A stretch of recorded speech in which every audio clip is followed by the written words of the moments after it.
Boa tarde, muito obrigada pelo convite, né, pela possibilidade de estar aqui com vocês.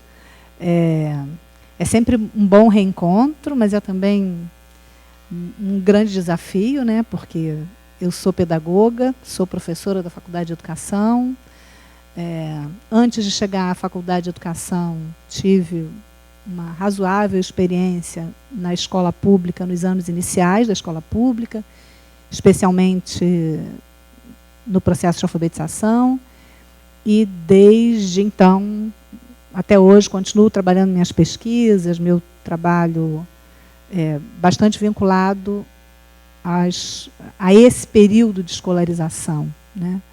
Que agora é um período mais ampliado, que quando eu era professora, nós éramos professoras alfabetizadoras, né? Agora já se concebe esse processo de uma outra forma, mas, de qualquer maneira, eu me mantenho vinculado a esse período inicial da escolarização obrigatória, do ensino fundamental. Então, é muito bom, eu fico muito feliz com o convite, mas é também, para mim, um desafio e uma possibilidade realmente de troca, de aprendizagem, de levantar questões, de dividir questões, de fazer outras questões. Fico muito feliz com o convite, para simplificar.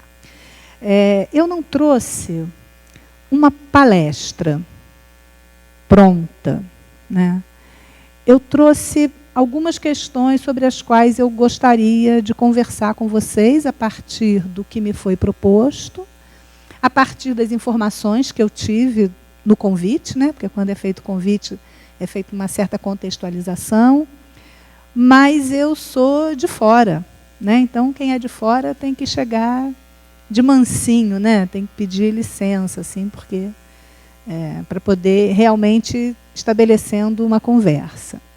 Então, eu tinha pensado em começar a partir de um pedido a vocês, que vocês trouxessem alguns desafios que são encontrados na relação entre aprendizagem e ensino, e alguns aspectos em que aprendizagem e comportamento se relacionam, né, a partir das experiências de vocês, para também eu poder localizar um pouco a minha fala a partir do cotidiano de vocês e não a partir exclusivamente do meu cotidiano. É claro que eu vou estar falando do meu lugar, porque é de onde eu posso falar, mas tentando estabelecer um diálogo mais significativo com as questões com que vocês chegam hoje aqui.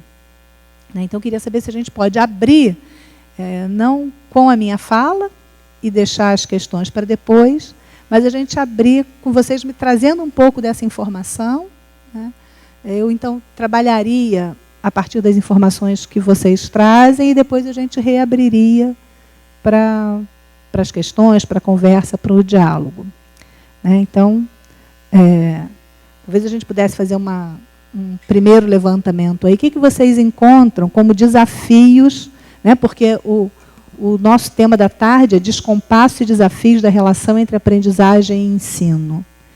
Então, eu quero deixar os descompassos de lado um pouco, mas o que é que vocês estão encontrando como desafios nessa relação entre aprendizagem e ensino?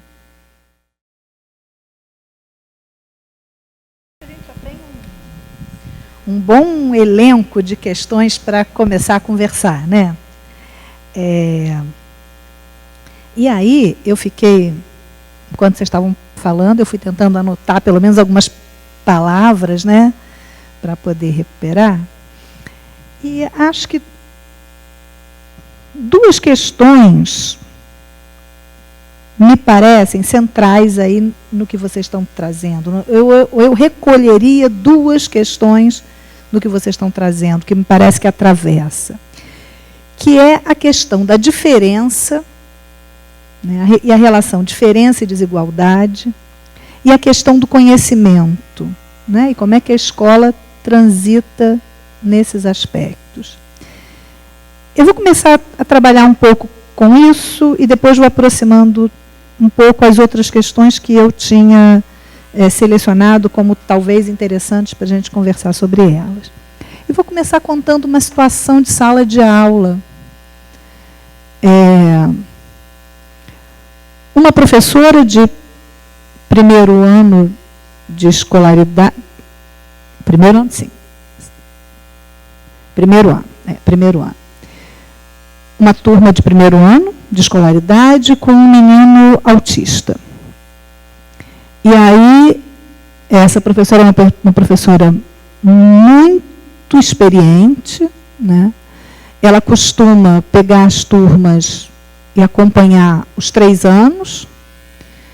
E embora ela seja professora há muitos anos, parece que não há caso de criança que tenha ido durante os 3 anos com ela que não tenha se alfabetizado, né?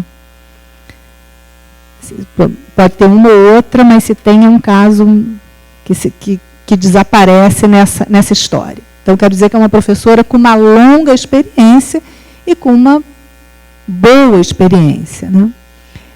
E nesse ano ela tinha um menino com autismo. E um dia eles estão fazendo uma atividade. Ela sempre tem crianças das chamadas especiais na sala dela, até por ser uma professora muito experiente. Então, é justo que ela fique com as crianças, exatamente porque ela tem mais experiência, portanto, tem mais estrutura e, né, conhecimento para lidar. E então, eles estão fazendo um jogo, eles estão montando um alfabetário com os animais. Então, cada um ia na mesa da professora, sorteava uma letra e tinha que dizer um animal que começasse com aquela letra, desenhar para colocar no alfabetário. E o menino tirou o H. Aí a gente pensa, puxa, logo o H, né? Podia ser o A. O menino tira logo o H. E aí ficou o H e tal. E aí tem uma prática na turma dela que todos podem se ajudar, né? Então, alguém gostaria de ajudar? Tá, o H, hipopótamo. Uma criança falou hipopótamo. E ela perguntou para ele, hipopótamo, tá bom, você quer hipopótamo? Ele falou não. E aí ele foi para um canto da sala e ficou andando, disse que ele ficou aproximadamente uns 15 minutos, andando num canto da sala para frente e para trás, dizendo, eu sei outro animal que começa com H, eu sei outro animal que começa com H, eu sei outro animal que começa com H. Ficou uns 15 minutos ali.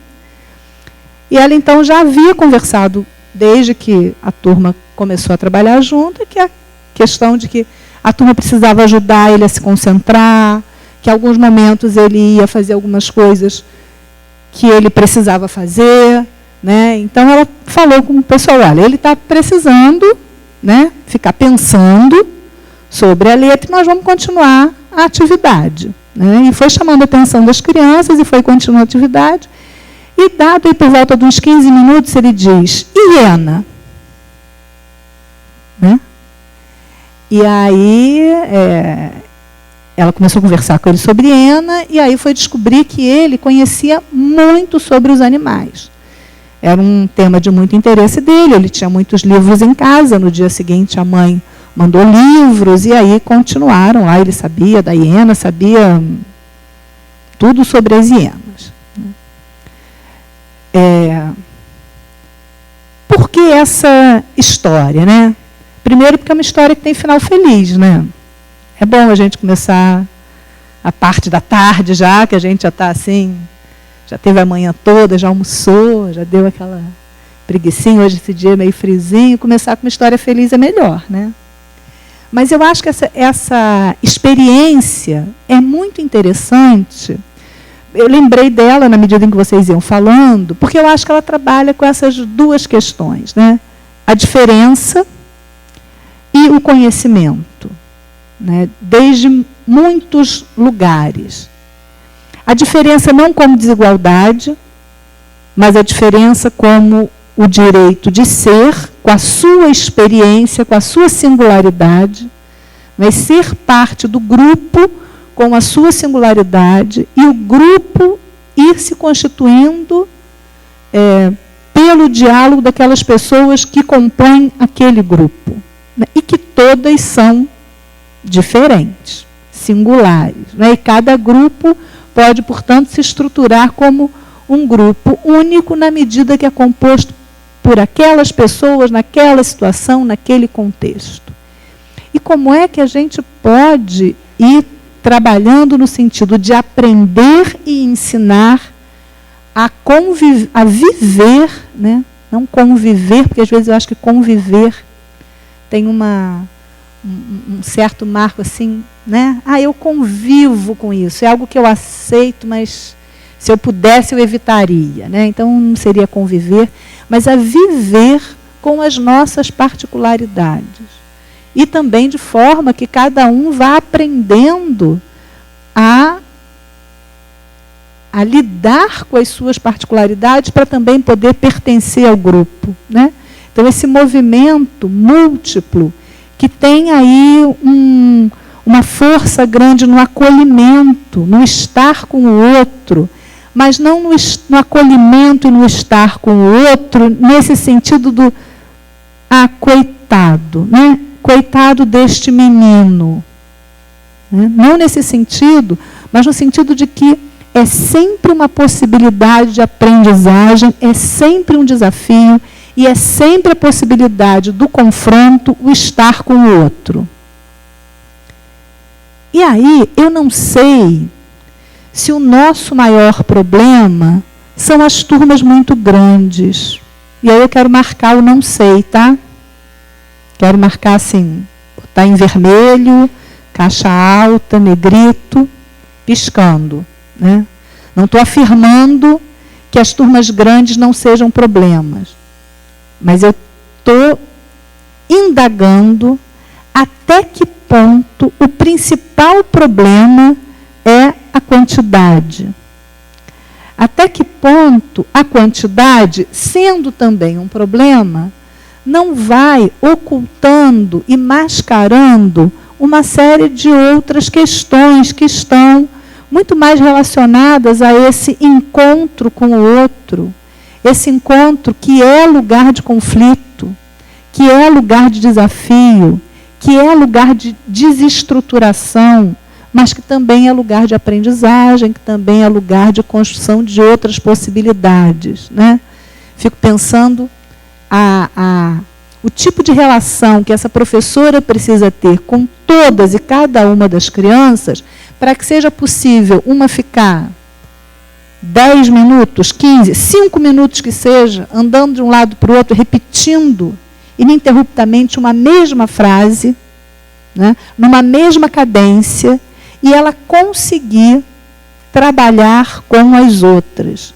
Não estou dizendo que as outras ficaram em silêncio absoluto, não é isso? É claro que essa situação está ocorrendo, né? Mas é conseguir trazer essa situação como algo que faz parte do movimento daquele grupo. E é uma característica daquele grupo com a qual todos precisam aprender a lidar, né? E a construir suas formas de se relacionar com aquela dinâmica, que é a dinâmica da turma, não é o problema do menino. Eu acho que essa apropriação da situação como algo que marca de um modo particular o grupo e não algo que, de certa forma, estigmatiza uma criança, eu entendo que faz muita diferença, inclusive para as crianças pequenas, né, poderem lidar com aquela situação, que é a situação delas naquele momento. Né? E ela vai relatando como é que as crianças vão, as próprias crianças, ao longo de 3 anos, né, porque esse grupo se mantém mais ou menos estável ao longo de 3 anos. Como é que ao longo de 3 anos elas próprias vão aprendendo, né, quando elas começam a fazer muito barulho, dizendo, gente, a gente não pode fazer muito barulho, porque senão o João não consegue prestar atenção. Né? Ou como é que também o João, na medida em que vai estabelecendo vínculos com algumas crianças, também começa a regular algumas das suas ações em função de uma determinada criança ou outra com a qual ele estabeleceu um vínculo mais próximo, né? Então, eu não estou querendo retirar a questão da quantidade, mas eu estou querendo problematizar outros elementos que estão dentro dos 35 alunos.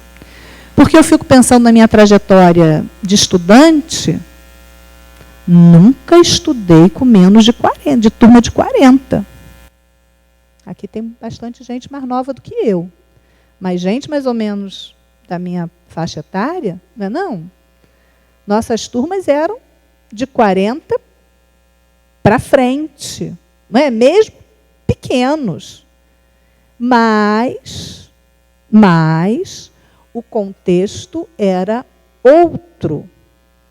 Não é? Nós tínhamos possivelmente, não uma homogeneidade completa, porque isso não existe, mas contextos muito mais homogêneos. Nós tínhamos outro conjunto de relações escolares e sociais, não é? Uma série de questões da própria coerção e da repressão que funcionavam muito bem na escola, do ponto de vista de manter uma coesão do grupo, uma obediência, né? Isso funciona. Não estou dizendo que fosse, não estou fazendo juízo de valor se era bom ou se era ruim. Estou dizendo que o contexto era outro, né?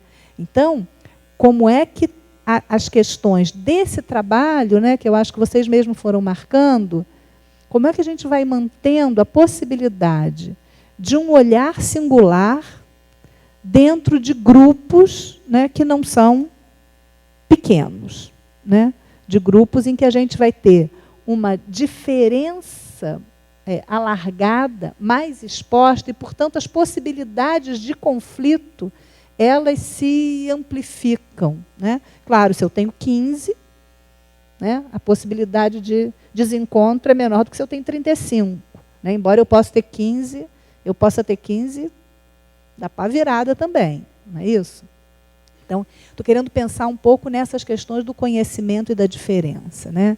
Sobretudo, quando nós estamos falando na escola pública brasileira, nós estamos falando fundamentalmente dos estudantes das classes populares, basicamente. Né? São os estudantes que frequentam a escola pública brasileira. Né? A escola pública brasileira está muito marcada por uma segmentação de classe, por uma segmentação social. Né?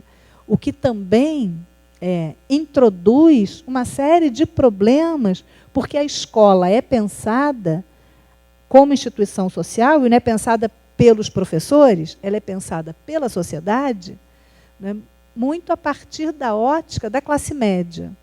Então, nós temos aí uma série de desencontros, de percepções, de expectativas, não é, de modos de ser, de viver, de conteúdos, de conhecimentos, de experiências, que vão ser também ampliados nessa dinâmica do trabalho pedagógico, né, que é um trabalho, muitas vezes, pensado para um contexto e para um conjunto de sujeitos que não são exatamente aqueles que estão lá diariamente quando nós chegamos para trabalhar. Né? E que isso, muitas vezes, adquire um sentimento, um valor negativo. Né? Eu tenho a referência, que é a norma, e aquilo que não se encaixa na norma é algo negativo. Falta algo para ser. E nós ficamos o processo inteiro de escolarização tentando cobrir essa falta. E não damos conta, porque não é uma questão de faltar, é uma questão de ser diferente. E aí, quando nós tratamos a diferença como a falta, nós traduzimos a diferença como desigualdade. Desigualdade que eu acho que aparece tão bem na fala de alguma de vocês, que fala dos meninos que chegam no 9º ano e não sabem sequer escrever o nome. Né? E embora a gente use meninos generalizando, né, os meninos e meninas, mas se nós olharmos, pelo menos na minha experiência, no que eu tenho conseguido observar, essas turmas que têm nomes diferentes nos diferentes municípios, mas essas turmas que vão ficando aqueles que não aprendem o que deveriam aprender, com muita frequência são turmas predominantemente masculinas. Né? Então, não é só porque a gente generaliza, né, meninos querendo dizer meninos e meninas, mas porque frequentemente são sim os meninos que chegam ao 9º ano sem saber sequer escrever o nome. Não estou dizendo que as meninas também não, mas é predominante, que eu acho que essa também é uma questão que a gente tem que prestar atenção. Né? O que a escola, como é que esse processo está sendo constituído. Então, eu entendo que tem essa questão da diferença. E, ao mesmo tempo, a questão que surge, bom, e o conhecimento, né? E os professores que estão lá tão agarrados com os seus conteúdos, que eles não querem ver mais nada nos seus conteúdos. Qual é a função da escola? Trabalhar a contenção ou trabalhar os conteúdos? Olha, nós precisamos trabalhar os conteúdos, porque ele vai chegar lá no 9º ano e ele não vai saber. E aí ele vai precisar aprender oração coordenada, sindética, aditiva. E aí ele não vai conseguir aprender. Né? E aí um dia, quando ele for fazer o concurso, né, você está falando, mas você passou para a universidade, você fez o concurso. Se for fazer prova para o mestrado, tem que fazer... Não é isso? Isso tudo vai caindo em cima da criança que tem 6 anos. Ou não? Não, agora é um pouquinho antes. Já começou com as de 5 e as de 4. Né? Porque como aos 6 ela já faz o primeiro exame nacional, agora a gente já precisa a de 5 e a de 4. Olha, mas ano que vem, quando tiver que fazer a provinha, não vai saber marcar o cartão de resposta. Né? Então, não é que a gente não viva numa sociedade extremamente, ainda, extremamente desigual, né, e extremamente seletiva, mas a pergunta, né, que fica, qual é a função da escola? Né? Então, eu acho que aí tem um outro elemento importante, que é a questão do conhecimento. Onde é que fica o conhecimento na escola?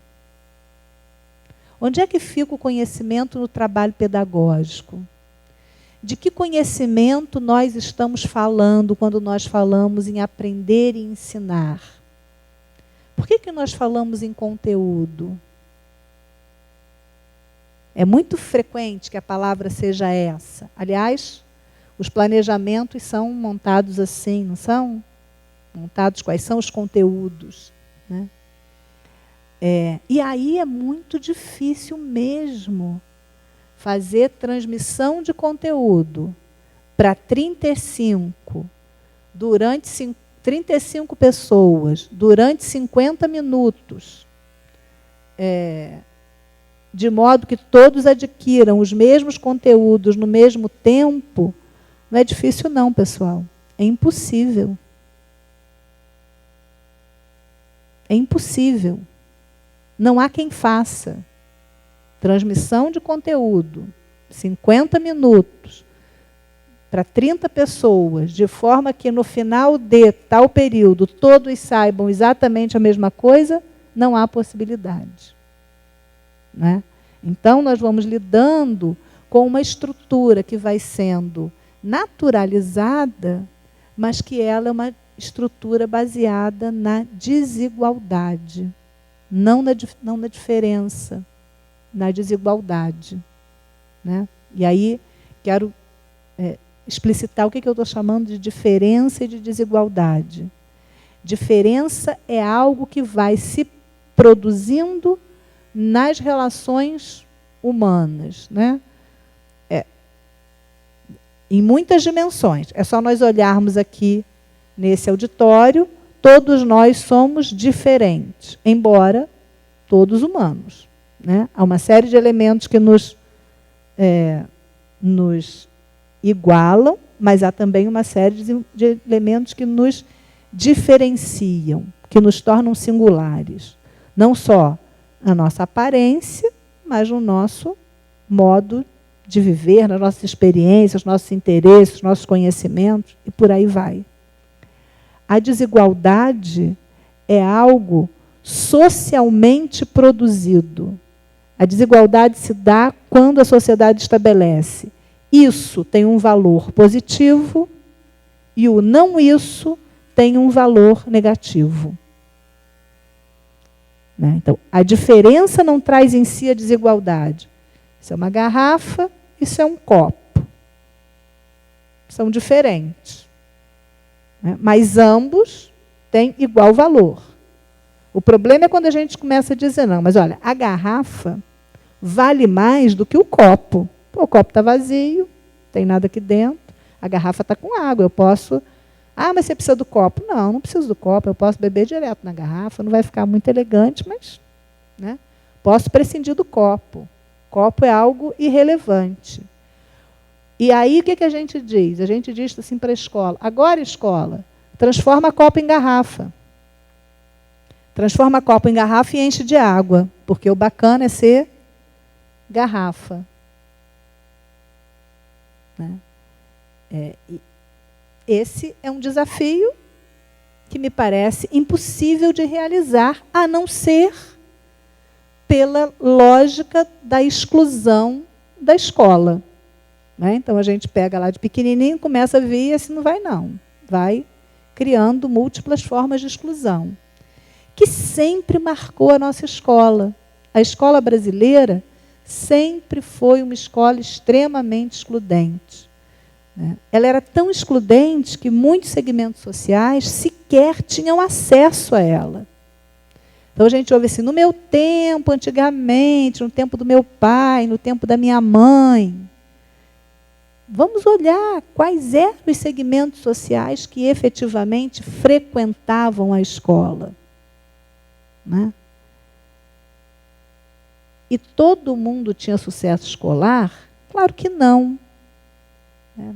Muita gente daqui nunca ouviu falar isso, só nas aulas de História da Educação, mas nós tínhamos o primário e o ginásio.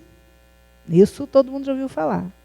E entre o primário e o ginásio, tinha um exame de admissão. Então, quando você terminava a 4ª série primária, ali você concluía um nível de escolaridade. Muitos dos poucos que iam à escola, sequer cogitavam de continuar o estudo. Aqueles que cogitassem continuar o estudo tinham que prestar o exame de admissão.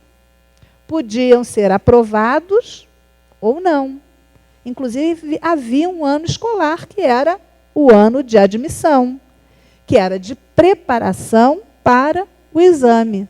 Ora, essa escola se constitui sobre um forte processo de seleção e de exclusão. Né? Ah, mas era de qualidade. Não sei qual é o nosso conceito de qualidade. Hoje nós temos uma escola que democratiza o acesso. Né? Nós temos em torno de 97% das crianças dos 7 aos 14 anos, eu não tenho os dados depois da incorporação de 6 anos, mas nós temos quase universalizado o ensino fundamental. Índice de distorção idade-série bastante altos, no segundo segmento do ensino fundamental, sobretudo, e um índice de conclusão do ensino médio bastante reduzido. Né? Recentemente saiu um documento do INEP muito interessante, e eu estava dando uma olhada, ainda não pude ler com cuidado. Né? É um documento basicamente de análise estatística. E me chamou muito a atenção porque eles vão fazendo as análises, primeiro global, depois separam por estado, por região, por níveis de renda, por gênero, vão separando, vão fazendo vários recortes.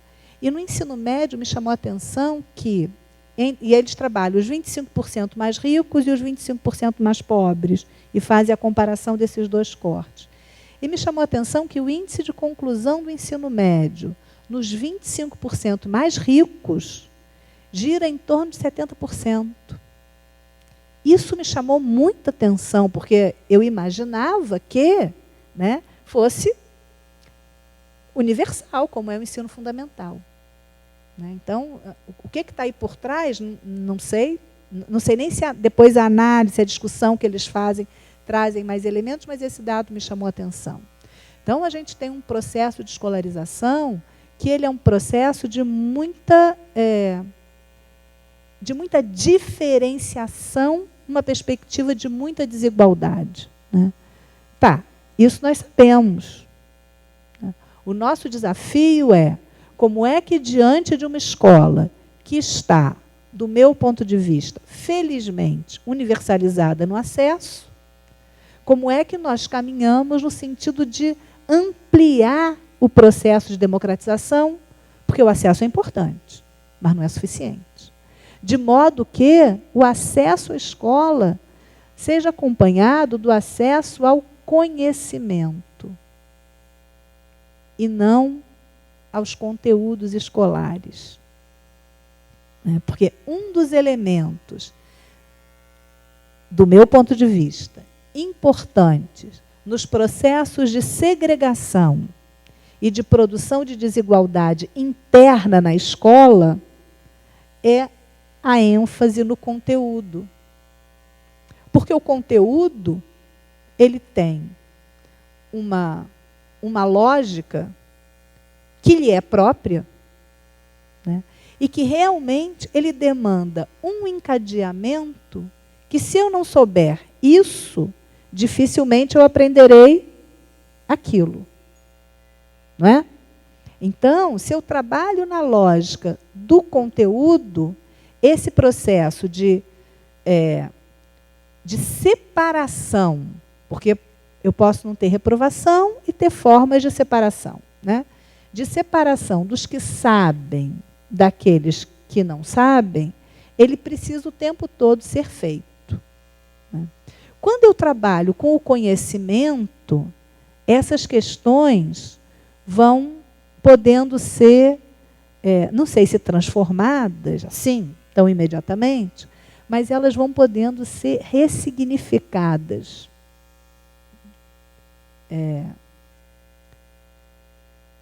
Vou pegar lá a professora montando o alfabeto com as crianças. Quando ela está montando o alfabeto com as crianças, é claro que ela está ensinando as letras do alfabeto. Mas ela está trabalhando com muito mais do que isso. Ela está trabalhando com os conhecimentos que as crianças têm sobre a escrita. Não é? Porque nem todas, por exemplo, conhecerão as letras do alfabeto. Como era um alfabetário a partir dos animais, ela está trabalhando com os conhecimentos que as crianças têm sobre os animais. Não é? De tal forma que esse conhecimento, você tem aí uma série de elementos que eles vão permitindo que as crianças se integrem nessa dinâmica de muitas formas. Porque ela pode não saber desenhar a letra, né? Mas ela pode saber algo sobre um animal. Ela pode ter tirado o C e não ter sabido falar um animal com a letra, sei lá. Queria pegar um animal. Ela tirou o C, por hipótese, né? E ela falou, ela podia ter falado coelho, mas ela não sabe que o C pode fazer co, que é difícil a gente saber isso, né? Que o C pode fazer co, né? Então ela fala, no C, ela fala serpente, né? Que não serve para o C.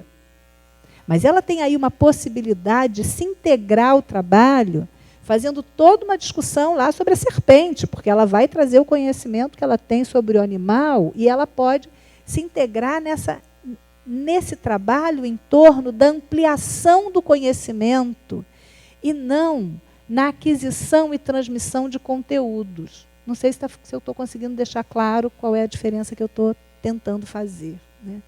Como o conhecimento é mais amplo e mais dinâmico, em geral, o grupo, e claro, a gente está pensando, né, situações que sejam compatíveis ou significativas ou relevantes para aquele grupo. O grupo tem como se integrar ao debate, à discussão, à reflexão, a partir de diferentes pontos, a partir dos seus lugares, com as suas diferenças. E trazer essa diferença como significativa, como objeto de estudo. E, portanto, como possibilidade de aprendizagem. Então, não tem problema se a menina ou o menino, ao tirar a letra C, falou serpente. Não tem problema porque isso que está em torno da serpente e do pensar, né, no ser e buscar, se torna objeto de trabalho para o grupo, se torna objeto de conhecimento para o grupo, se torna algo que o grupo, confrontando aquilo que já conhece, né, vai encontrando os limites do próprio conhecimento e, portanto, o que vai se tornar objeto de aprendizagem. Aprendizagem e não aquisição de conteúdo. Porque, embora me parece que nós temos, do ponto de vista do discurso, uma filiação, né, a perspectivas construtivistas, socio-interacionistas da aprendizagem, mas eu entendo que, muitas vezes, a tradução, quando essas ideias são traduzidas para o processo de escolarização, elas são muito atravessadas por perspectivas comportamentais e por perspectivas mecanicistas. Então, a gente fala num processo de construção de aprendizagem, mas como é que essa construção se dá? Quais são os elementos da cultura que estão presentes quando nós estamos trabalhando esse ou aquele conteúdo que seja?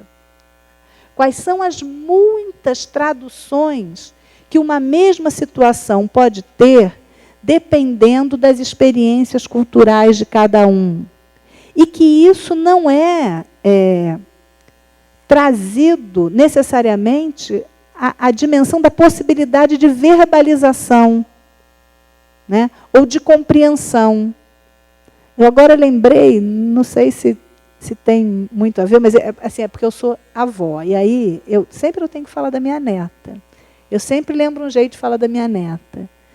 Mas esses dias ela machucou o pé, arranhou o pé, e aí eu fui dar banho nela, e ela sentada, não queria entrar no banho. Ela tem 3 anos. E aí chorava, e ela queria botar band-aid. Eu dizia, mas primeiro tem que lavar, para depois botar band-aid. E ela chorava, chorava, chorava. E eu falei assim para ela, olha, você está fazendo manha, não está? Ela falava, tô. E aí continuava chorando. Mas não está doendo tanto. Você está exagerando essa dor, não está? E ela falava, tô. E continuava chorando. Né? Então, assim, ela concordava que aquilo era manha. Quer dizer, o que ela queria, né? Não estava doendo tanto. O que ela queria era botar o band-aid. Não queria esperar o banho para botar o band-aid. Né? Ela, na hora que eu dizia, ela até podia perceber que era isso que ela estava fazendo. Né? Mas ela podia perceber, mas ela não podia, naquele momento, mudar, né, todas as coisas que estavam envolvidas, que não era só a dor do ralado no pé. O choro não era só pela dor do ralado do pé. Né? E ela, mesmo tendo 3 anos, ela até podia perceber isso. Mas ela não podia parar de chorar, porque aquele choro tinha sentido, né? Sentidos outros para além da dor. Então, e isso não é só a criança pequena que faz, né? Não necessariamente no choro, mas As coisas vão adquirindo sentidos que muitas vezes nós percebemos que não é exatamente aquilo, mas tem outros elementos que estão constituindo o sentido. E isso vale, isso tem peso, isso tem relevância, isso participa do processo, né? Então, quando nós vamos trabalhando com uma perspectiva de aprendizagem muito fechada, numa ideia muito reduzida de cognição, e me parece que frequentemente nós trabalhamos por aí, esses sujeitos em relação, né, nessa dinâmica de aprendizagem e ensino, vão desaparecendo, né? E aí eu vou voltar nos 35. Quando eles vão desaparecendo, me parece que os 35 ficam muito mais difíceis da gente trabalhar com eles, porque também cada um dos 35 tem que ir fazendo um movimento de redução de si para poder caber naquele lugar e naquela imagem que está sendo produzida naquela relação, né? Então, tem que virar garrafa. E aí é igual a minha neta, né? Assim, o ralado não foi tão grande, mas o choro é altíssimo, né? O conflito é muito intenso, porque as coisas que estão funcionando ali são muito para além de aprender aquele conteúdo ou esse conteúdo. Mas elas vão sendo também intensificadas por todo um processo de negação de si, né? E de negação da sua possibilidade como parte daquele grupo, né? E aí os conflitos são muito intensos. Então, como é que isso vai entrando, né, na prática pedagógica, né? Como é que nós vamos trabalhando? Tem uma preocupação que vocês colocaram, que é minha também, como professora do curso de pedagogia. Como é que nós vamos tornando um problema, um objeto de estudo, determinados conhecimentos sobre o processo pedagógico que estão muito consolidados, né? Eu acho que a expressão que vocês usaram, eu acho que foi a professora muito apegada ao conteúdo. Acho que pelo menos foi assim que eu anotei. Essa foi a ideia, né? Professora que é muito apegada ao conteúdo e as outras coisas. Se ela faz muito as outras coisas, ela não tem tempo de trabalhar o conteúdo, não é? Mas isso é uma aprendizagem. E isso não é uma aprendizagem só escolar. Se nós pegarmos as crianças pequenas, brincando de escolinha, elas ainda encenam uma escola com quadro negro, mesmo que a delas não tenha. Elas ainda encenam uma professora aqui onde eu estou, as crianças aí onde vocês estão, é isso? E ela ainda encena um passar tarefa e corrigir tarefa e chamar a atenção, né? Por que essa... Então, isso não é uma aprendizagem só escolar, porque essa criança ainda não teve escolarização suficiente para isso. Isso é uma imagem socialmente consolidada. Ou não é? De que a escola tem que passar o conteúdo, porque, afinal de contas, quando você for fazer o concurso, afinal de contas, a gente vai à escola para ser alguém na vida. E ser alguém na vida é poder, não é? Esse entramado não está todo atravessando as diferentes dinâmicas e relações sociais, inclusive escolares. Então, é um desafio como é que a gente vai trazendo essas questões que estão muito naturalizadas na sociedade, não só na escola, como é que a gente vai trazendo para dentro da escola, onde elas estão mais naturalizadas ainda, como algo a se estranhar, como um problema, como um objeto de conhecimento. Com a dificuldade, a gente não está falando de um outro, né? Mas nós estamos falando de cada um de nós na relação com os nossos alunos. Então, problematizar essa questão é me colocar também como centro desse problema, né? Não estou dizendo que a culpa seja da professora, mas quando nós, na escola, trazemos isso como questão, nós temos que pensar nas práticas pedagógicas efetivamente realizadas por aquelas pessoas. Não é lá num reino tão distante, né? São as nossas práticas, que são as práticas pedagógicas, que são as escolares e as não escolares, porque a ação pedagógica não é exclusividade da escola, né? Há uma série de situações que elas são atravessadas por ações e relações pedagógicas. Então, é muito delicado, porque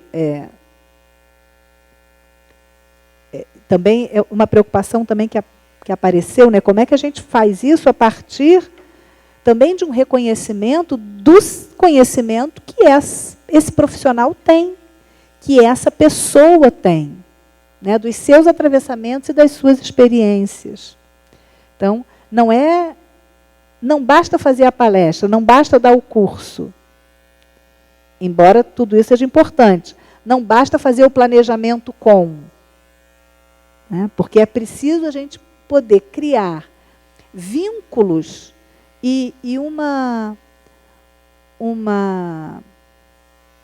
sei lá, uma relação dialógica, né? Uma relação de confiança que permita que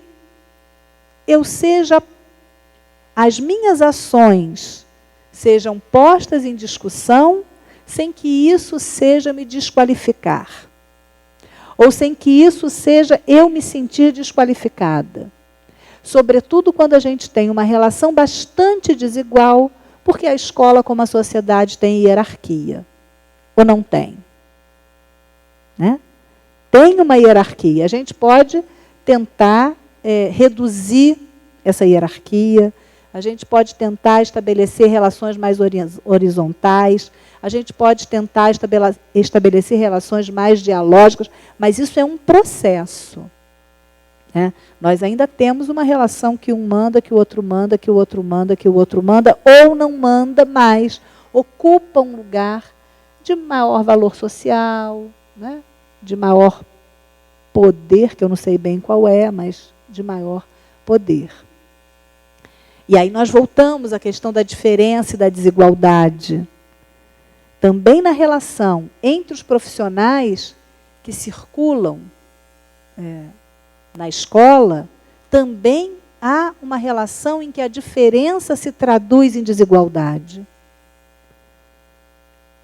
Portanto, como é que nós podemos colocar em discussão essa dinâmica da qual todos e cada um de nós participamos, né? Sem que isso seja uma desqualificação, mas podendo olhar para esses problemas como problemas pedagógicos, históricos, sociais, culturais, que precisam ser resolvidos. Porque não é possível, é inaceitável, né? Sei lá o quê, que as crianças fiquem na escola 3, 4, 5, 6, 7, 8, 9 anos e aprendam muito pouco. Isso é inaceitável. É inaceitável que eu, como professora, dê aula hoje, amanhã, depois, ano que vem, o outro, 20 anos. E em 20 anos eu dando aula, os meus alunos aprendem muito pouco. É inaceitável também para mim como profissional, né? Claro que o mais afetado é o aluno, óbvio, né? Mas também para mim como profissional é extremamente frustrante, de tal forma que eu finjo que não vejo, de certo modo. Então, recolocar esse olhar sobre a escola, eu entendo que é preciso a gente retomar uma possibilidade. E depois eu quero voltar, vou deixar aqui para não esquecer. É a gente retomar a possibilidade de estar com o outro, né? Da escola como um espaço social extremamente interessante, porque é o lugar do encontro. É o lugar da experiência com o outro que não sou eu diariamente, né? Durante um longo tempo. E da experiência, né, de como é que eu me coloco nessas múltiplas relações com os outros. E como é que eu me formo e me transformo nessa relação. Portanto, a escola como espaço de produção de conhecimento. Porque na relação com o outro é que o conhecimento se produz. E aí não cabe lá a pergunta, né? Contenção ou conteúdo. Porque a relação com o outro é necessariamente espaço de produção do conhecimento e produção da possibilidade de estar com. E para estar com, é preciso criar essas formas de relação, né? Com, inclusive, conflitos. Com, inclusive, desacordos. Com a aprendizagem difícil da negociação. Porque negociação é muito bom quando o outro concorda comigo. Não é isso? Mas quando eu tenho que negociar meu ponto de vista e ceder aquilo que era tão importante, mas não pode de jeito nenhum, quando eu tenho que ceder para com o outro produzir algo que já não é meu, mas é algo que no coletivo se mostra como possível, desejável, é muito difícil. Afinal de contas, eu sempre tenho razão ou não? Eu sempre tenho razão, né? Então, essa aprendizagem, né, vai nos dando elementos que, sim, são elementos de contenção, mas não uma contenção autoritária, né, coercitiva,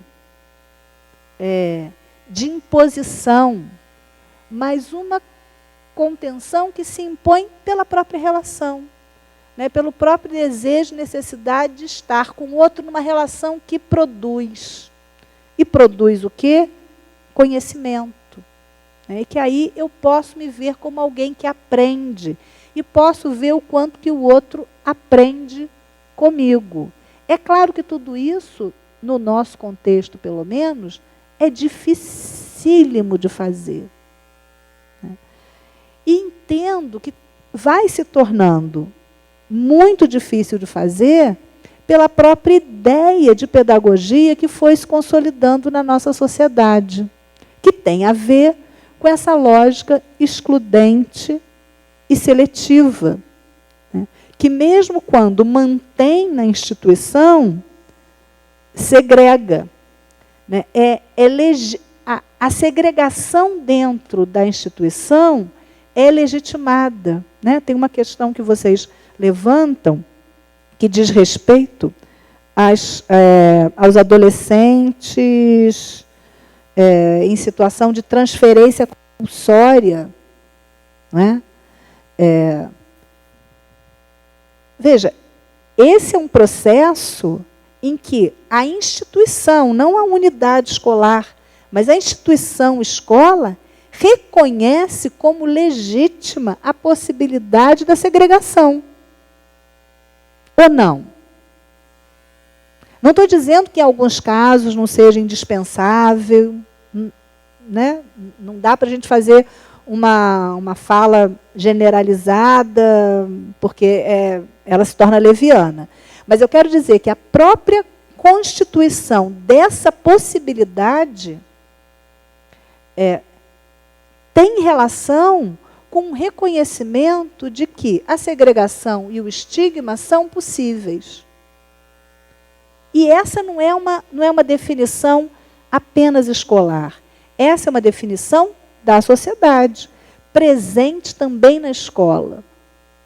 Então, e aí eu entendo que nós estamos num momento muito complicado, que é um momento de fortalecimento de uma visão extremamente conservadora de sociedade.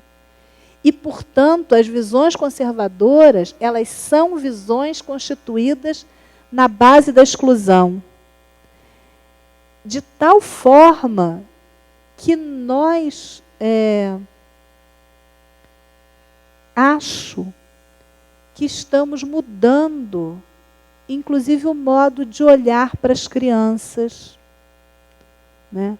As crianças precisavam ser protegidas, e a escola era um espaço de proteção. E nós, professoras, professores, orientadores, psicólogos, os profissionais que estamos nesse entorno, éramos responsáveis pela proteção, pelo cuidado dessas crianças, ou não? Eu estou botando no passado porque eu tenho visto uma série de ações, tanto do ponto de vista da dinâmica social mais ampla, como do ponto de vista do cotidiano da sala de aula, do cotidiano da escola, que me fazem perguntar se ainda é desse modo que olhamos para a infância. Né? Toda a discussão sobre a redução da maioridade penal, né, que eu acho que traz com muita intensidade o que é que nós estamos, de que modo nós estamos olhando para as nossas crianças, adolescentes e jovens, como é que nós estamos pensando sobre eles e que propostas pedagógicas, educacionais nós estamos fazendo a eles, e também pelas relações cotidianas, o modo como falamos das crianças pequenas, as falas que ouvimos no dia a dia na escola, que agora está aí na internet, exposta com a situação desse menino na semana passada, né, que todo mundo deve ter visto, do menino jogando coisas no chão. Né? Para mim, aquela cena é assim, uma criança de 7, 8 anos, uma criança muito pequena, fazendo malcriação, porque para mim o que aquele menino está fazendo é malcriação, e 3 ou 4 adultos que não assumem uma postura de adulto diante de um adulto responsável por uma criança que está fazendo malcriação. Eu não estou nem discutindo o lugar profissional. Se é professor, se é... O que é? Né? Porque a gente não sabe, nem importa. Mas quando 3 ou 4 adultos se colocam diante de uma criança fazendo malcriação, porque pegar coisa e jogar no chão é malcriação de criança pequena. E não... É pior do que não fazem nada. Incentivam, irritam a criança. Né? Irritam a criança. E como se estivessem ausentes daquela relação. Por que isso me assusta? Porque isso não é um caso... Quer dizer, essa situação específica pode ser um caso isolado, mas esse conjunto de relações não estão ali isoladamente. Né? E uma distinção que a nossa sociedade faz entre criança e menor. Não é isso? Criança é para ser cuidada, né? É para ser acarinhada. Menor é para ser punido. Ou não?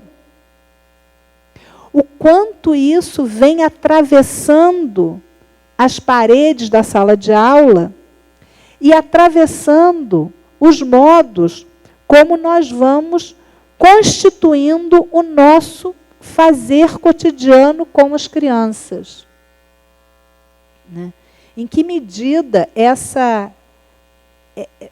lógica que vai retirando da infância também esse lugar de ser cuidado, de ser protegido, também está atravessando as nossas práticas, não só nas relações interpessoais, mas também naquilo que nós definimos que tem que ensinar e aprender. É como conteúdo escolar. Aí eu quero fazer bem o recorte para ficar claro o que eu estou dizendo. E em que medida as próprias políticas públicas não estão atravessadas por uma lógica que retira a criança do lugar da infância. O que eu estou querendo dizer com isso? Por exemplo, submeter crianças de 7 anos a exames externos nacionais. Para mim, isso é não reconhecer o que é uma criança de 7 anos. Quais são os comportamentos, as habilidades, as demandas, as necessidades, as culturas infantis. Por quê? Para que uma criança de 7 anos seja capaz de preencher um cartão de resposta que não é fácil. Quantos adultos aqui, já em adulto, preencheram um cartão de resposta errado? Não é? Às vezes a gente se dá conta de que preencheu errado e dá para corrigir. Às vezes não. Não é isso? E às vezes a gente nem se dá conta. Quantos já preencheram errado? Imagina o que supõe ensinar uma criança de 7 anos a preencher... Estou pegando só a parte mecânica. Preencher cartão de resposta. E imagina o que é para uma criança de 7 anos ter que aprender a preencher cartão de resposta. Do meu ponto de vista, nisso há um grande desconhecimento da infância. Nós não temos tempo de brincar com a criança no pátio. Não é isso? Nós não temos tempo de brincar com a criança no pátio. Nós não temos tempo de fazer um teatro de fantoche com elas, não para elas, porque para elas fazemos no Dia das Crianças, na semana do não sei quê, mas nós não temos tempo de fazer um teatro de fantoche com elas, em que elas vão fazer que vamos fazer os personagens juntos, em que vamos construir uma história, em que vamos ensaiar e que vamos encenar para nós mesmos. Não temos tempo. Né? Então, também como é que nós estamos, no dia a dia, substituindo práticas pedagógicas indispensáveis à aprendizagem da criança, a processo em que as crianças possam, efetivamente, se colocar em diálogo e nesse diálogo, trazer o conhecimento. Nós estamos substituindo por atividades que são atividades mecânicas, atividades que nada têm a ver com aprendizagem e conhecimento. Digo às crianças de 7 anos, porque é mais chocante, né? Eu não sei como é que alguém pode pensar em fazer um negócio que a criança de 7 anos tem que ficar preenchendo aquilo. Mas, enfim, pensaram, fizeram, está aí. Se a gente pensar para os adolescentes, também o que está sendo proposto, né, é muito distante dos seus movimentos, dos seus processos, dos seus interesses. E aí a gente transforma criança. Criança quer aprender tudo, ou não? Criança fuxica tudo, criança mexe em tudo, criança se mete em conversa, criança... Não é assim? Criança que quer saber tudo. E adolescente que tudo questiona. Nada está bom, nada presta, nada é desse jeito, tudo ele tem, nada é desse jeito, por quê? Porque ele tem um jeito melhor. Ou não é? Portanto, ambos estão trabalhando o tempo todo com conhecimento. Ambos estão o tempo todo demandando aprendizagem, mas não dever. Não cartão resposta para cobrir. Não pergunta única que tem uma única resposta. Não o treinamento para que eu possa entender de um único modo aquela pergunta única e responder de um único modo aquela pergunta que poderia ter, como qualquer pergunta, poderia ter muitas respostas. E aí, nós temos que trabalhar com a contenção.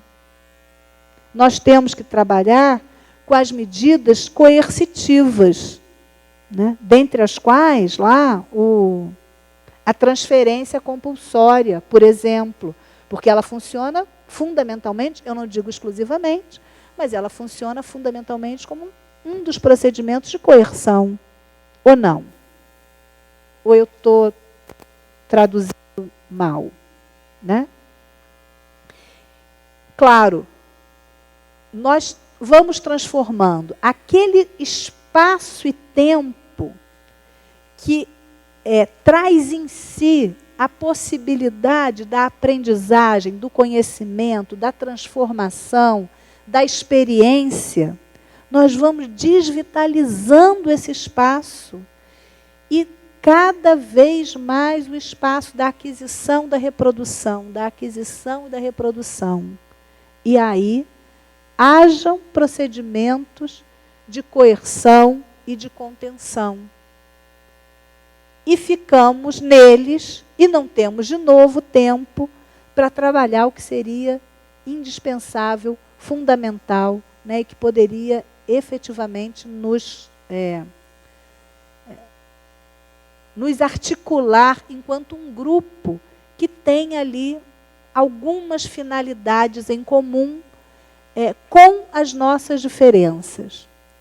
Então, nesse sentido, eu entendo, para ir fechando, para também a gente ter um tempinho para retomar a conversa, eu entendo que é preciso a gente colocar em discussão quais são as nossas concepções de aprendizagem.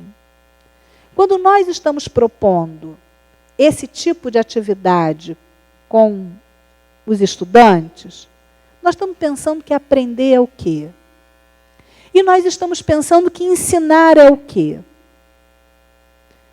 Porque eu acho que essa é uma reflexão que nos permite aprofundar a discussão, encontrar os limites do nosso conhecimento, porque a gente só amplia o conhecimento quando a gente encontra o limite.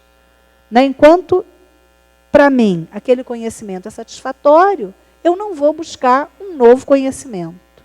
Meu movimento de busca de outro conhecimento é quando eu encontro os limites daquele que eu tenho. Então, eu acho que quando a gente faz uma reflexão sobre essas ideias que estão sustentando as práticas, eu entendo que essa reflexão, muitas vezes, ela é mais possível de ser feita, porque ela é menos invasiva na ação de cada profissional individualmente. Né? Porque ela nos remete a uma questão que é coletiva, que é histórica, que é cultural, da qual eu sou parte.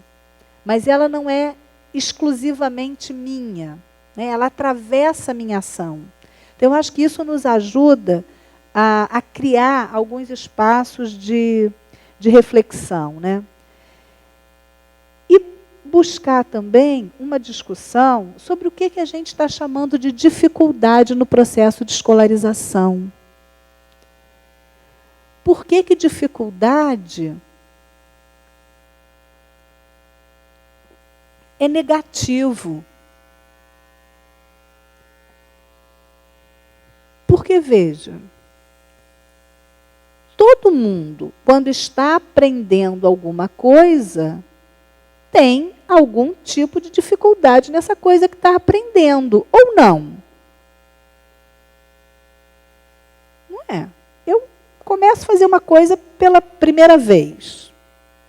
Aquilo, seja o que for, aquilo é mais difícil, eu encontro alguma dificuldade. Então, por que a dificuldade no processo de escolarização, que é um processo em que se supõe que as pessoas vão para aprender aquilo que não sabe, para ampliar os conhecimentos que têm, para aprofundar os conhecimentos que têm, para problematizar os conhecimentos que têm, por que é que ter dificuldade é algo negativo? Eu diria, é negativo porque isso está atravessado por uma ideia da competição que está na sociedade, só para os melhores. Portanto, quem tem dificuldade não vai chegar lá.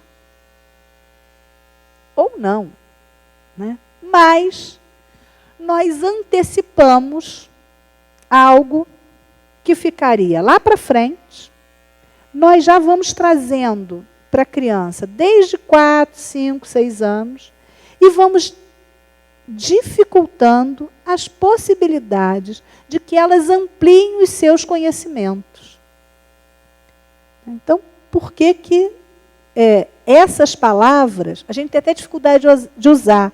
Problema, dificuldade, desconhecimento, erro, né? Inabilidade, incapacidade.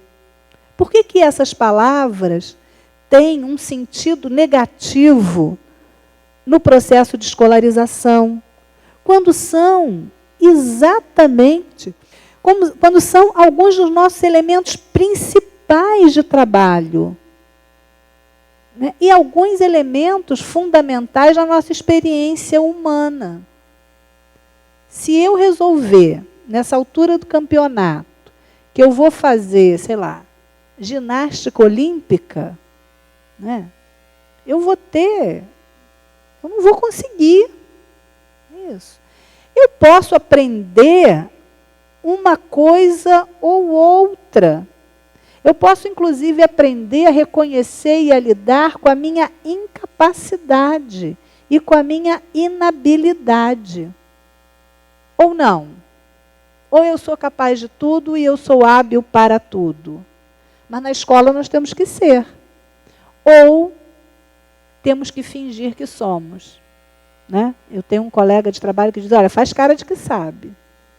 Faz cara de que sabe, que já é meio caminho andado. Na escola a gente vai aprendendo isso, não é isso? Brinca, não sabe escrever 60, faz no tempo que se dava cheque. Faz 2 cheques de 30. Não é? Não sabe 60, faz 2 de 30. Resolveu o seu problema.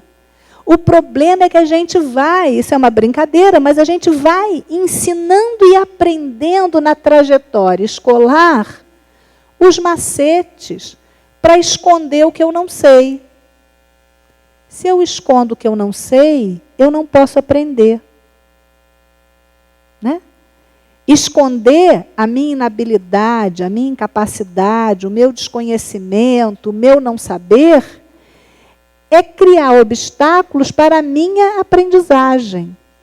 Só que nós, do lugar de professores, também vamos ensinando, mais explicitamente ou menos, estratégias para que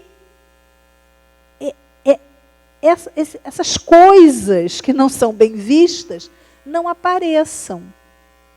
E, portanto, vamos tirando de cima da nossa mesa de trabalho os nossos objetos de trabalho. Vamos escondendo. E eles vão ficando ali. E como eles não são os nossos objetos de trabalho, eles passam a ser elementos que estigmatizam os sujeitos. É o fulano que não sabe, eu já ensinei. Né? Ou então, é a professora fulana que não sabe ensinar. e vamos naturalizando o que não tem sentido. Ora, se eu vou para a escola para aprender, é porque eu não sei. E se na escola eu não puder mostrar o meu não saber, como é que eu vou aprender? E se a professora, cada vez que ela encontra o não saber do aluno, ela é ensinada que ela deve classificar esse aluno como isso ou como aquilo, nós não temos como fazer esse processo funcionar de um modo vital, né? De um modo que nos mobilize, que nos motive. Porque, com muita frequência, a gente sai da escola exausta, mas feliz. Quando é que a gente sai exausta, mas feliz? É quando a gente trabalhou para burro, mas aquele trabalho teve produção, né? O grupo teve junto. A gente viu que os alunos se envolveram na atividade, que eles tomaram aquela atividade como deles e não como uma proposta sua. Aí você fica doido porque um menino corre para o lado, o outro para o outro te pergunta uma coisa, o outro quer a outra, o outro quer não sei o quê, e você... Mas você sai dali revitalizada, né? A vida circulou ali. E o cansaço físico, mas você sai revitalizado. Quando isso não acontece, parece que te deram uma surra de rabo de tatu. Não é isso? Você sai dali, que se você pudesse, nem respirava, porque você não tem vontade de fazer nada. Aquilo esgota, te suga, você sai sem energia. Né? Porque você colocou a que você tinha e não veio outra, e, portanto, não revigorou. Né? E, portanto, aquilo perde o sentido. Então, eu entendo que a gente tem que pensar quais são os elementos que estão fundamentando a nossa ação. Né? E como é que a gente vai constituindo bases para uma outra ação que nos permita fazer a escola esse lugar do encontro com o outro. E como é o lugar do encontro com o outro, e, portanto, do encontro comigo, é o lugar de produção do conhecimento. Para que o conhecimento se produza, é preciso que eu me aproprie do conhecimento que já existe. Mas não só daquele que está lá listado nos conteúdos escolares, mas dos conhecimentos que vão sendo produzidos pelas experiências históricas dos sujeitos que chegam na escola. Especialmente quando a gente está falando das classes populares. Porque os saberes da classe média, mais ou menos, são retratados naquela listagem de conteúdo. Né? Mais ou menos eles estão aí. Os saberes das classes populares, não. Então, nem tem uma continuidade entre aquilo que traz de casa e aquilo que encontra na escola. Há uma ruptura. Como não tem uma possibilidade, ou é difícil, né? Há uma dificuldade de um reconhecimento daquilo que traz como conhecimento, como válido, como algo que vale a pena se ter, se conhecer e compartilhar. Com isso, então, a gente não vai ter mais conflito na escola, a gente não vai ter mais problema de menino e de menina. Não, a gente vai ter, porque, infelizmente, essas questões não são produzidas exclusivamente na escola. Mas nós podemos encontrar outros modos de trabalhar com essas questões na escola, né? E torná-las também objeto de conhecimento, objeto de aprendizagem para aqueles que vivem a experiência do conflito. Porque o conflito produz. Aliás, não há democracia sem conflito. Né? A violência é uma outra coisa. Mas o conflito, ele é parte da possibilidade de que os diferentes se apresentem com as suas diferenças. E como é que a gente vai fazer se a gente não aprende a lidar com isso na escola?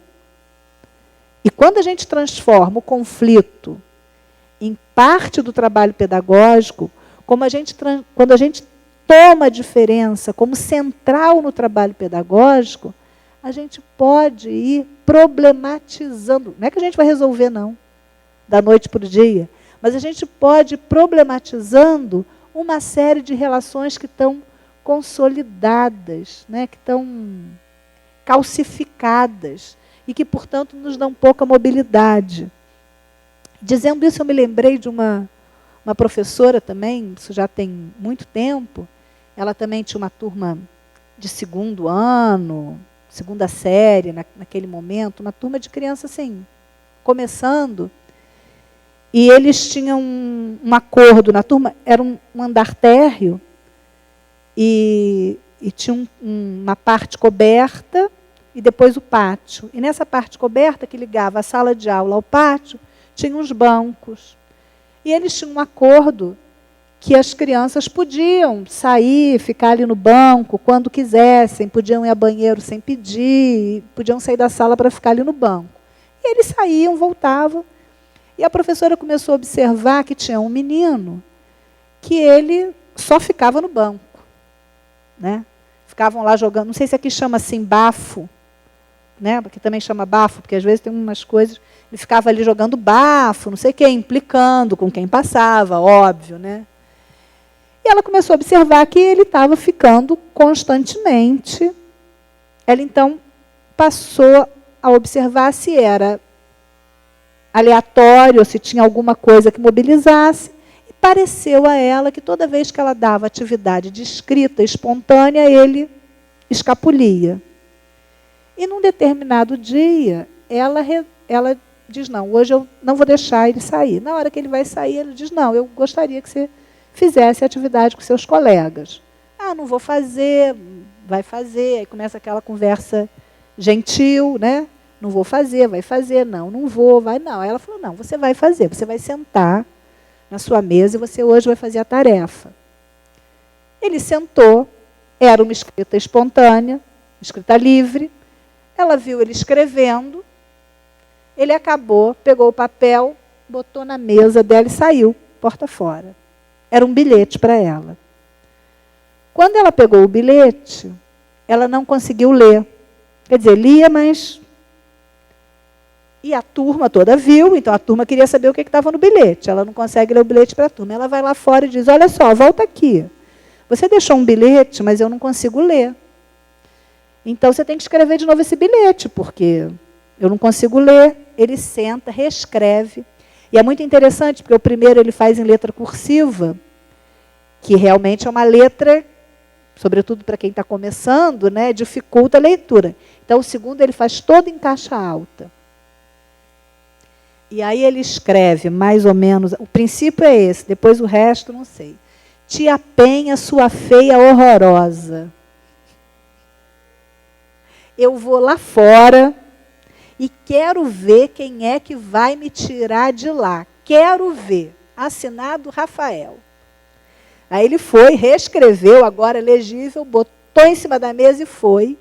E aí eu acho que é a coisa de... Né? Ela diz, eu deixei. Por quê? O que eu queria era que ele escrevesse. E ele tinha escrito. Não só ele tinha escrito, como ele tinha reescrito. Portanto, a tarefa estava feita. E ela não entrou na disputa de quem é que tinha autoridade, quem é que ia lá fora para tirar ele lá de fora. Né? Porque ela sabe quem é que tem autoridade ali. Não precisa disputar com o menino. Essa turma tinha o hábito de, nas escritas espontâneas, cada semana ela pegava uma, projetava, e eles iam fazendo correção coletiva no texto. Então, todos eles estavam habituados a ter os textos coletivamente problematizados, discutidos. Então, ela fez uma coisa que me pareceu muito interessante. Ela pegou os dois textos do menino, E aí diz, na semana passada o Rafael me escreveu um bilhete que eu não consegui ler. Esse. Eu pedi que ele reescrevesse e ele fez esse. Baseado nos 2 bilhetes, responda as 2 questões. 1, qual você consegue ler melhor? Por quê? E o que ainda precisa ser pensado no texto do Rafael? Eu acho muito interessante como é que ela transforma o que é uma situação de conflito num trabalho pedagógico, né, do ponto de vista do que era fundamental naquele grupo, da aprendizagem da leitura e da escrita, e como é que ela traz o Rafael como protagonista de uma situação de aprendizagem, e não como um menino desobediente que me fez malcriação. Né? Então, a gente pode ter críticas, isso, aquilo, mas eu acho que é muito interessante a possibilidade de, primeiro, assumir que em alguns momentos é preciso o conflito, não o desrespeito. Quando ela diz, agora você não vai, ela está assumindo o conflito. Inclusive com uma regra criada, né? Inclusive com uma regra do grupo. Ela está assumindo o conflito e depois como ela vai fazendo uma tradução pedagógica desse conflito.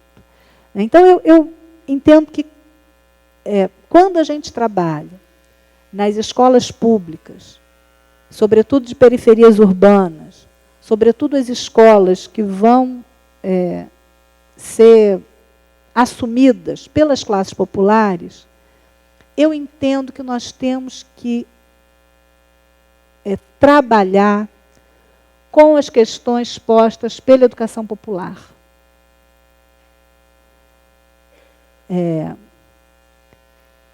Pelo menos alguns dos seus princípios. Por quê? Porque a educação popular foi produzida não para as classes populares, mas a educação popular vem sendo produzida com as classes populares. E não com as classes populares de... Né? Educação popular é uma produção nossa, brasileira e latino-americana. Portanto, os seus princípios, as suas bases, os seus elementos norteadores ou orientadores são constituídos nas relações com as nossas classes populares, dentro da nossa experiência histórica e cultural.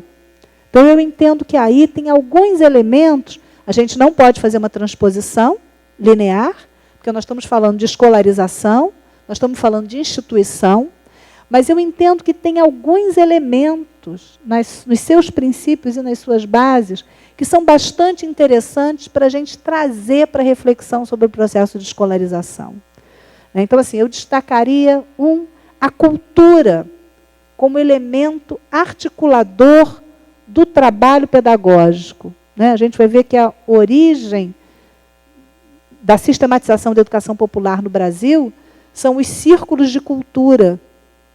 A cultura como elemento articulador. Porque a cultura é o lugar que vai demarcando a produção dos sujeitos como parte de um coletivo, num movimento que é histórico, que é social e que é produtivo.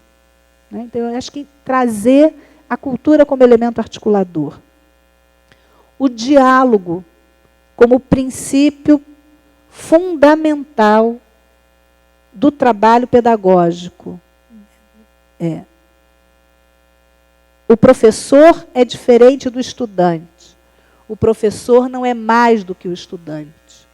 Nós somos diferentes, mas não somos desiguais. Nem nas nossas relações de poder, embora tenhamos responsabilidades diferentes. Embora, do meu ponto de vista, um professor precisa ter autoridade junto ao seu grupo. Mas a autoridade não se impõe. A autoridade se constitui. A autoridade tem aquela professora que pode permitir que o menino fique 15 minutos repetindo, eu conheço um animal com H, eu conheço um animal com H, eu conheço um animal com H, e consegue articular outras 20 e tantas crianças se mantenham trabalhando nesse contexto, né? Então, eu entendo que o diálogo é fundamental. E diálogo traz em si o conflito, porque diálogo significa duas lógicas, né? Se eu tenho duas lógicas em relação, eu tenho a possibilidade do conflito.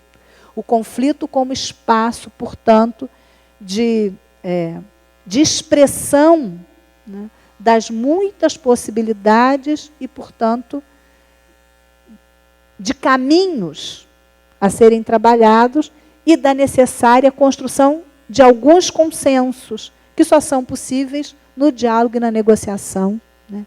A partilha, conhecimento é produção coletiva, aprendizagem é processo coletivo. Eu aprendo, né? O meu processo de aprendizagem é singular, é subjetivo, mas ele é parte de uma dinâmica que é coletiva. Conhecimento é partilhado. Se conhecimento é poder, né, partilhar o conhecimento demanda partilha de poder. Por isso, relação dialógica. Cooperação. Escola é espaço de cooperação, não é espaço de competição, porque no mundo lá fora, né? Não é que a gente vai ser uma ilha da fantasia no meio de um mundo hostil, não é isso. Mas a nossa lógica tem que ser a lógica da produção coletiva, portanto, da cooperação, da partilha, do encontro. Eu acho que esses elementos nos ajudam não só a problematizar uma estrutura pedagógica que é feita numa lógica da seleção, portanto, é feita para excluir alguns, né? Eu acho que esses elementos nos ajudam a problematizar essa lógica, mas também nos ajudam a ir vislumbrando e constituindo outras possibilidades. Como alguém já disse naquela primeira rodada, né? Dentro daquilo que nós podemos ver, dentro daquilo que faz parte da nossa realidade, né? Agora, com a marca da transformação. A educação popular está vinculada a processos de transformação da sociedade. Então, negocio sim, e negocio com aquilo que está posto, mas a ótica é de transformação. Transformação da dinâmica escolar como parte de uma transformação social, né? Nós não vamos ter uma escola democrática numa sociedade não democrática. Não há possibilidade. Mas nós podemos fazer exercícios constantes de ampliação da democratização na escola como parte do nosso processo de ampliação da democratização da sociedade. Então, assim, essas foram as questões das que eu trouxe, as que eu acho que dialogavam com a compreensão que eu tive das falas de vocês, né? E agora nós temos mais um tempinho, acho que a gente retomar a conversa. Obrigada.